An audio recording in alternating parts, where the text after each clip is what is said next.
আসসালামু আলাইকুম। আমি প্রিয়া। আমার বাড়ি হচ্ছে শ্রীপুর কাপাসিয়া।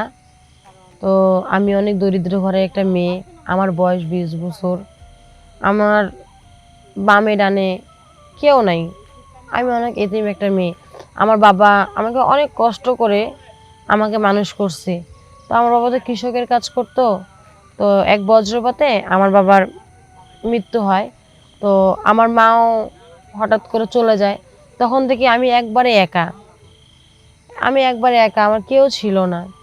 তো নানি বাড়িতে যাই, নানি বাড়িতে সবাই অনেক কথা বলে, অনেক বাজে মন্তব্য করে যে মা মা বাবারে খাইছস, তুই ভালো মেয়ে না। কি করব, বলার মতন আর কিছুই নাই। তো নানি আমারে ছাগল দিছিল আর কি। আমার ছোট থেকে খুব ছাগলের একটা নেশা ছিল। আমি ছাগলের প্রতি খুব একটা আকৃষ্ট, মানে আমার খুব ভালো লাগতো পশু জাতীয় জিনিস। তখন আমার নানি আমারে 2টা ছাগল দেয়। এটা আমি মানুষ করি। অনেক কয়েকবার আমি ছাগলের বাচ্চা বিক্রি করছি। ওইভাবে আমি আর কি চলি। তো একদিন আমি আর কি ছাগল মানে ছাইরা দিয়া আমি আর কি ঘরে রান্না করতেছিলাম। রান্নার কাজ করতে করতে তখন আমার ছাগল পাশের বাড়িতে যায় আমের চোচা খাইতে। মানে পশু জাতীয় জিনিস, সে তো অবলা, সে তো জানে না, সে তো যাবেই। তো ওইখানকার এক ধনী ব্যক্তির কুকুর, ওরা আর কি কুকুর পুষতে ভালো, জানেন তো বড় লোকদের বিষয় আসে, আমরা তো আর এত সব বুঝি না। তো ওরা ওই কুকুরটা মানে ছাড়ে দিয়েছিল আমার ছাগলকে, মানে কামড়ায়। ওই মুহূর্তে আমার ছাগলটা মারা যায়। আমার কিন্তু খুব কষ্ট লাগে যে আল্লাহ, এত শখ করে ছাগলটা পুষলাম, আমি কি করব। তো আমি গেলাম, আমি অনেকজনকে বললাম, সবাই আমাকে গ্রামের মাতব্বর যে মোড়ল, ওর কাছে যাইতে বললো।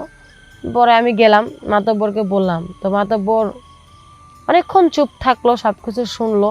আর মাতব্বর একটু আমাদের চরিত্রের একটু সমস্যা আছে। সে আমারে অনেক সময় অনেক কথা বলে, কিন্তু আমি এগুলা মানে সরল সোজা মানুষ তো বুঝতে পারি নাই। সে ছোট থেকে আমারে মানে অন্য চোখে দেখে। তো মাতব্বরকে বলার পরে মাতব্বর আমাকে বলে, ঠিক আছে, তোর ছাগল আমি তোকে নিয়ে দিতে পারি। তো মানে যেটা আমরা জরিমানা বলি বা ভর্তুকি বলি, আমি নিয়ে দিতে পারি, কিন্তু আমার একটা শর্ত আছে।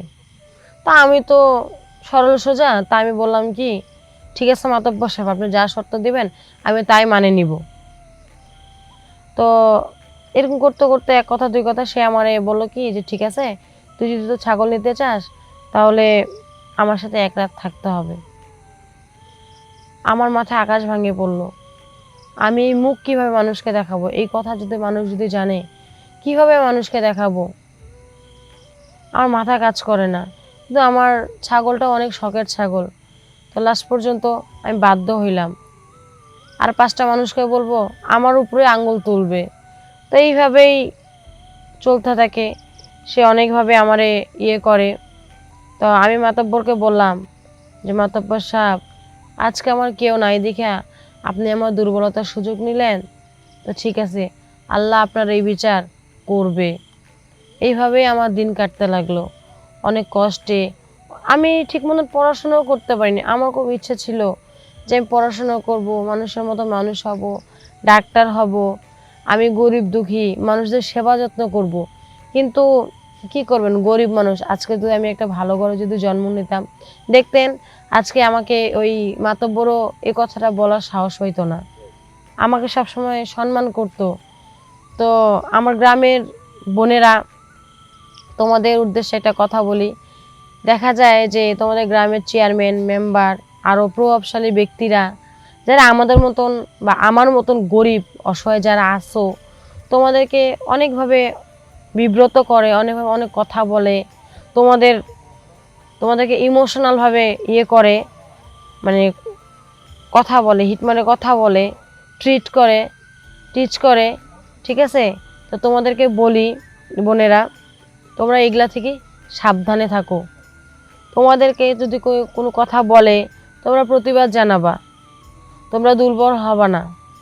আমার মতন আমি চাই না আমার জীবনে যা হয়েছে এইটা আরও 5টা মেয়ের হোক। আসসালামু আলাইকুম, ধন্যবাদ।